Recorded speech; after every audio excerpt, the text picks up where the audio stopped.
no solo el hundimiento. Yo vengo de una familia muy humilde, Rafael Calzada, el menor de 4 hermanos, hijo de obreros. Sí. Mi viejo había hecho el servicio militar en la Armada cuando se hacían 2 años, un hombre de campo con segundo grado. Entonces ya experimentado con su cuarto hijo, dijo, este no me pasa.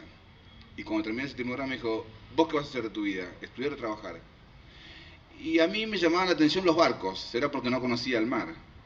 Y le digo, yo quiso entrar a la Armada. Y él venía a hacer el servicio militar en la Armada, entonces me dijo, ¿vos estás seguro? Me está diciendo, sí, quiero entrar a la Armada. Bueno, me acompañó a la Armada, me inscribí, di el examen de ingreso, aprobé el examen, y el 31 de enero del 80, teniendo 15 años, entré a la Armada Argentina, a hacer la carrera de suboficiales.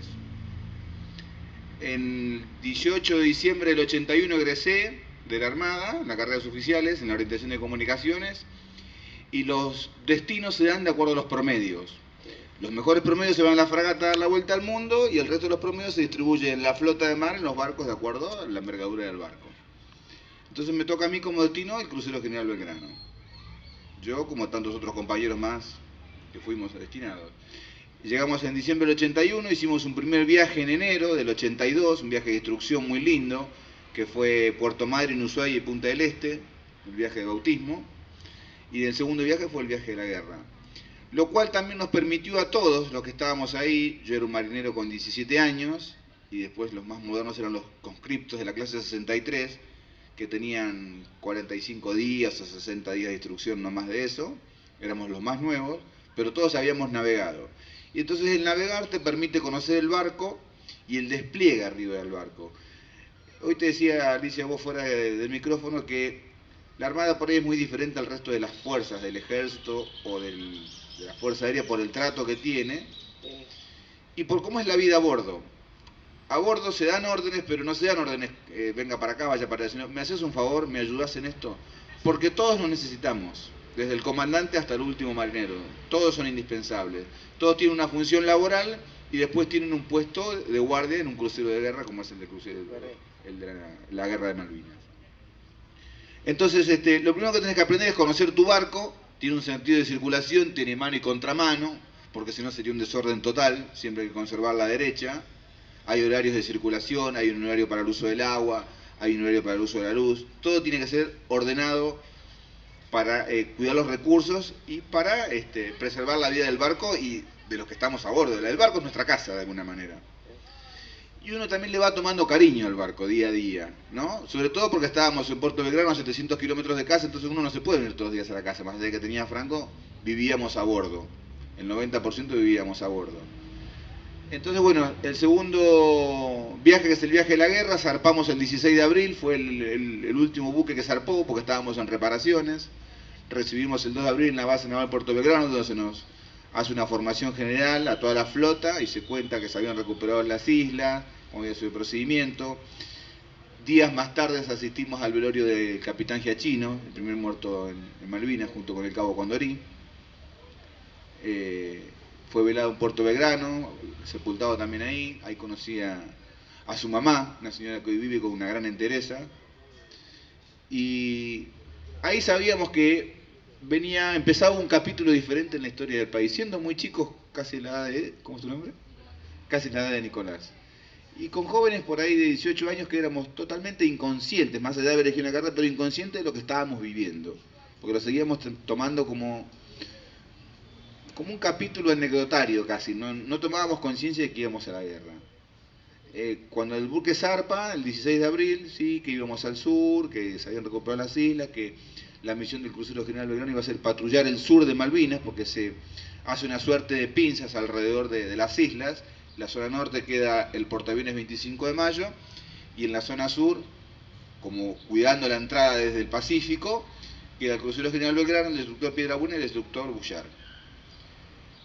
Para eso, Inglaterra traza lo que se conoció como la zona de exclusión, ¿no? Que son 200 millas marinas alrededor de las islas. Entonces nosotros teníamos en el comedor diario una pizarra, teníamos un buffet y una pizarra donde estaba el derrotero. Porque uno cuando está en el medio en alta mar, vos ves mar y cielo, no sabés ni para dónde está la costa, ni el norte, ni el sur, te desubicás. Entonces tenés un derrotero que vos vas viendo día a día y te permite saber dónde estás, para que tener noción en qué sentido navegás. Y el 2 de mayo a la mañana nosotros salimos de la zona de exclusión. Que eso, para alguna manera, para nosotros fue como un alivio, como un respiro, porque decir, bueno, salimos de la zona caliente, ¿no? Hasta ese día navegábamos en la zona sur de Malvinas, dentro de lo que era el Teatro de Operaciones del Atlántico Sur, conocido como el TOAS. Entonces, con el miedo y con la precaución de lo que eso significaba, se navegaba a oscuras, se realizaba zafarrancho de combate y de abandono cada 2 horas permanentemente. Eso también fue determinante para que un barco que se hunde en 50 minutos, en condiciones climáticas de 10, 12 grados bajo cero, ráfagas de viento de 200 kilómetros por hora y olas de 10 metros de alto. En esa situación nosotros abandonamos el barco. Y gracias a la práctica que teníamos permanente del abandono, que hacíamos 4 o 5 veces por día, logramos de los 1093 sobrevivir 770. O sea, un número muy alto de sobrevivientes para el poco tiempo en el que se hunde un barco tan grande, donde hubo explosión, incendio, derrame de petróleo, por suerte no explotaron los explosivos. Y allí llegamos al 2 de mayo, que como te decía recién. Entonces nosotros a la mañana tuvimos como cierto relajo de decir, bueno, salimos de la zona caliente. Yo cubría lo que se llama crucero de guerra, de 12 a 4, de 12 a 4 de mediodía hasta las 4 de la tarde, y de 12 de la noche a 4 de la mañana.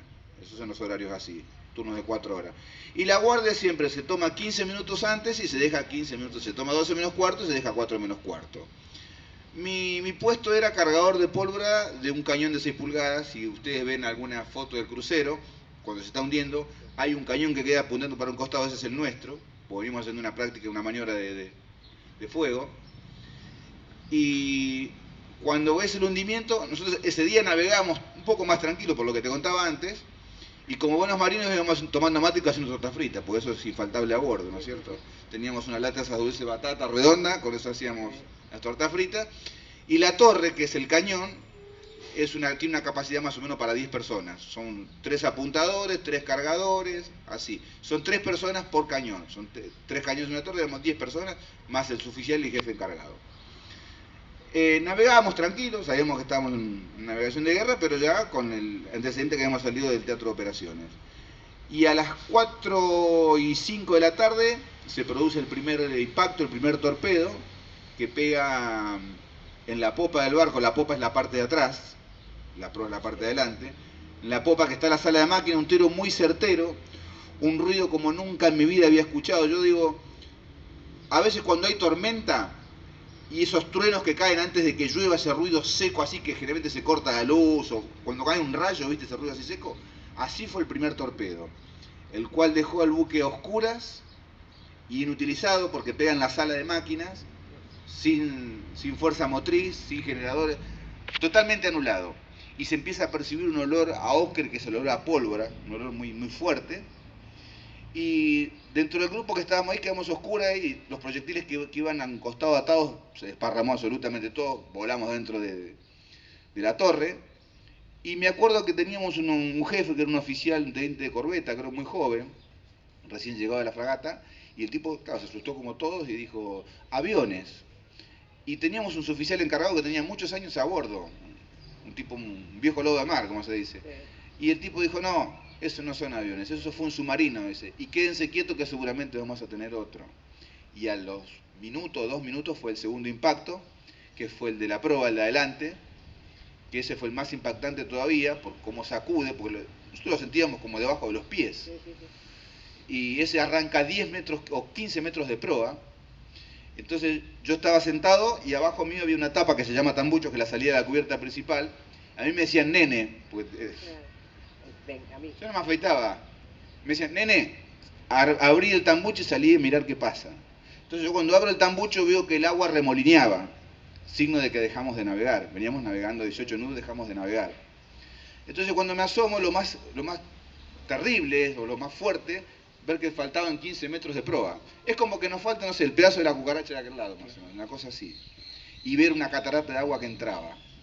Entonces se escucha al comandante, que ya por un megáfono portátil ordenaba el abandono, porque no había fuerza motriz para los parlantes, ordena el abandono, y todo el mundo sabía la balsa que tenía que ir, porque lo habíamos practicado muchísimas veces. Yo era la balsa número 2.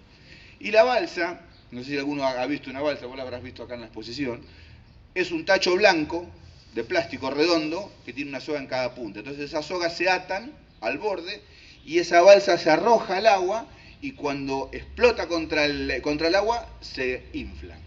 Y es como si fuera una carpa, para dar una idea, de goma con techo de goma. Y de ahí hay que saltar de la cubierta al techo y ahí arrastrarse hasta poder entrar por las dos puntas. Entonces ese era el trabajito, saltar al techo. A nosotros nos pasó que nuestro oficial encargado, por la hora que era, mucha gente estaba tomando la merienda, había gente que estaba durmiendo, había gente que se estaba bañando, había gente que estaba de guardia como nosotros, que de alguna manera, yo creo que es el destino también, ¿no? Porque si yo hubiese ido 5 minutos antes, me hubiesen venido a relevar, que nunca me venían a relevar, me hubiese ido a dormir, porque es lo que hacíamos, o a tomar la merienda y a dormir un rato a descansar, porque terminó la guardia. Y paradójicamente todos mis compañeros que estaban en el dormitorio, ninguno logró salir, porque fue arrancado en el segundo torpedo. Entonces, esas cosas son del destino, no hay otra manera de verlo. Estábamos haciendo el abandono y aparece nuestro suboficial encargado, el suboficial Rojas, que gracias a Dios vive, que al tipo lo agarró en la ducha, desnudo totalmente. Y lo agarró en la onda expansiva porque en las cubiertas bajas, donde entra el torpedo, lo que se sucede es una bola de fuego que va avanzando. Entonces hay compañeros que se han quemado todo esto porque el instinto es hacer esto cuando ven la bola de fuego, ¿no es cierto? Sí, sí. Entonces, compañeros que han sobrevivido a eso, me decían, José Luis, no tenés idea de lo que es ver esa bola de fuego del barco. Con el problema de que el viento, ráfaga de 200 kilómetros, empujaba contra el barco y el barco se inclinaba hacia babor, o sea, hacia el costado izquierdo, teniendo todo un agujero delante, que era una chapa filosa. Entonces la balsa que se apoyaba en el filo explotaba y se empezaba a dar vueltas como si fuera un dibujito animado a desinflarse.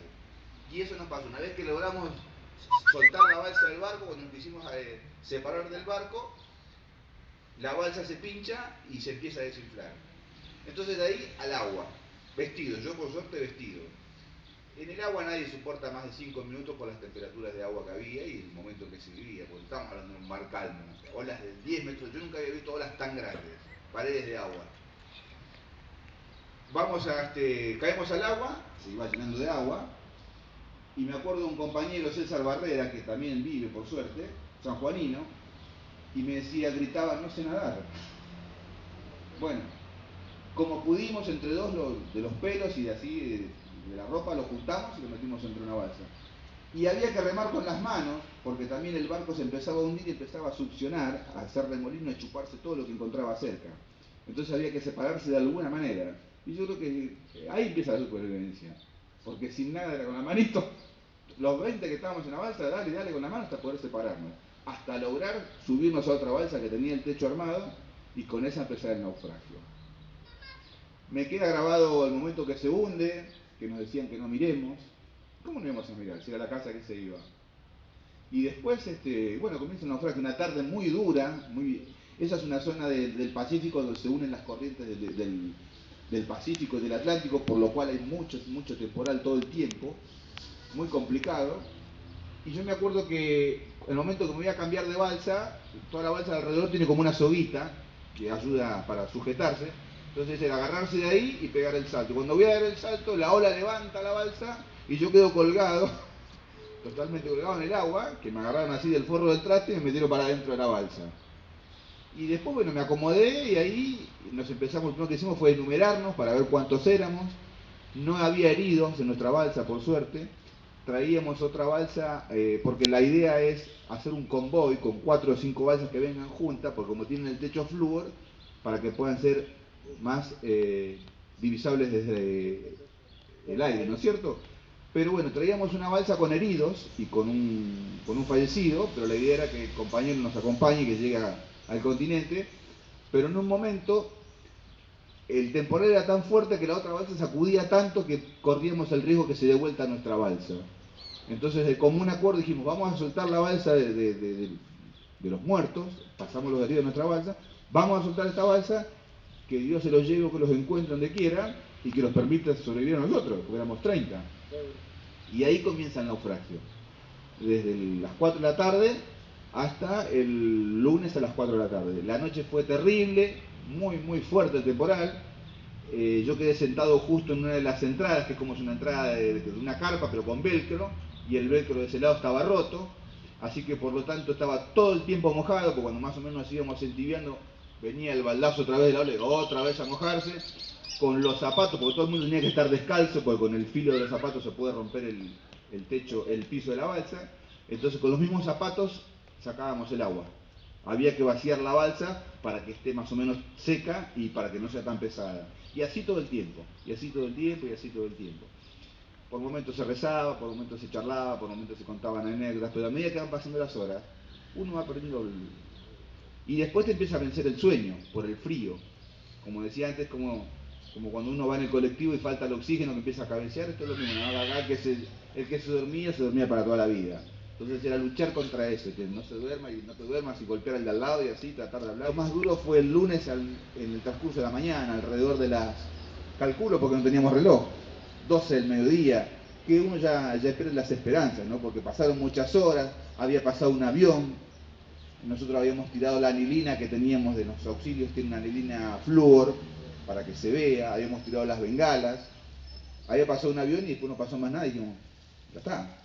Entonces uno empieza a decir, soy un muerto en vida, ¿no? Porque dice, no sé, ¿cuánto pasaron? 20 horas que estamos acá, no tengo idea, pero ya está. Si pasó un avión hace rato y no volvió, no hizo señales, estamos listos, muchachos. Y bueno, el lunes a las 4 de la tarde se escucha un bocinazo de un buque, que ahí yo dije, Dios existe. Era el aviso Gurruchaga, un buque de la Armada Argentina, un buque muy chico, pero que fue el buque que más gente juntó. Y bueno, nos hacían señas con la luz, porque era un día muy gris, muy oscuro, más allá que era de día. Entonces lo primero que hacen es baja, se acerca al barco con mucha precaución porque el barco no se podía detener, entonces tampoco se puede ir muy a la popa de ese barco porque puede succionar la máquina. Entonces con mucha precaución trataba de ponerse en una posición de que la balsa fuera contra el barco, que no nos perjudicara el viento, todo un proceso. Baja un buzo táctico a corroborar que no haya ningún herido, por suerte no había, entonces después cruzan una soga para sostener la balsa y bajan una escala, que la escala es como si fuera una escalera pero hecha de sogas, que nos permitía subir de a uno. Bueno, cuando me toca el turno, yo dije, bueno, voy a subir. Y me acuerdo que de arriba nos agarraban uno de cada uno de los brazos. Y yo, no, está bien que yo puedo. Y se reían.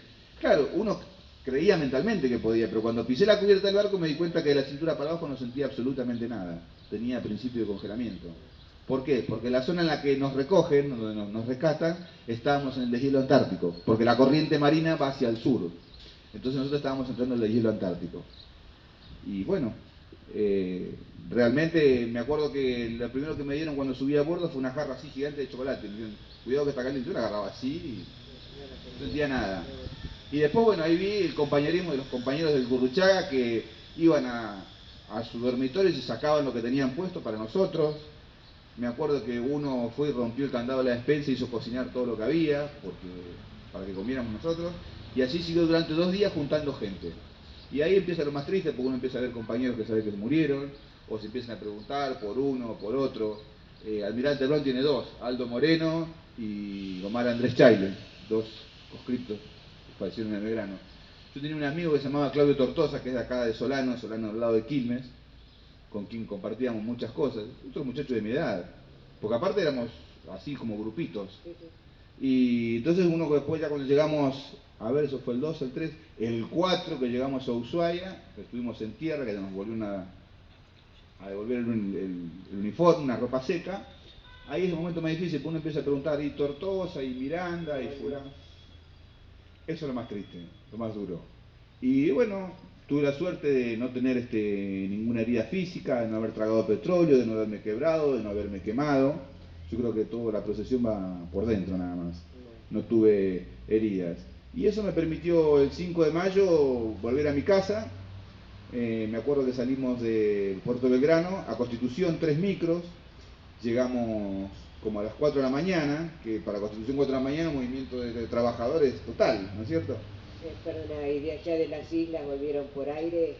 Nosotros hicimos, nos llevaron desde que nos recogieron en el mar a Ushuaia, sí. Fue la primera parada en Sí, Ushuaia, los heridos quedaban en el hospital de Ushuaia y ahí también se iban como juntando los fallecidos, los que se han podido juntar, sí, sí. Y después veníamos en avión de Ushuaia a la base Comandante Espora y de la base Espora a Puerto Belgrano.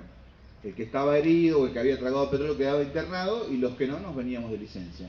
Y ahí, bueno, volví a mi casa cuando todavía estaba la guerra en su pleno apogeo. Y bueno, nos dejaron en Constitución, me acuerdo que llegamos 4 de la mañana, 5 de la mañana, una cosa así, muy de madrugada. Constitución, un movimiento bárbaro de toda la gente que va a trabajar a esa hora. Y parados los 3 micros en fila en la plaza, y éramos todos overol verde, un rosario y zapatillas blancas. Y la gente miramos, estos marcianos, ¿quiénes son? Porque así, nos abrieron la puerta del micro y chau, que les vaya bien, nos habían dado unos pesos y que les vaya bien. Yo me acuerdo que fui al puesto de diario, compré el diario a ver qué decía, y me fui a la parada del 79 que venía de Calzada. Y me tomé el 79 y me bajé en mi casa, en Calzada, y lo encontré a mi viejo en la parada que se iba a trabajar. Muchísimas gracias, José Luis. Esto es, ¿no, Waldemar?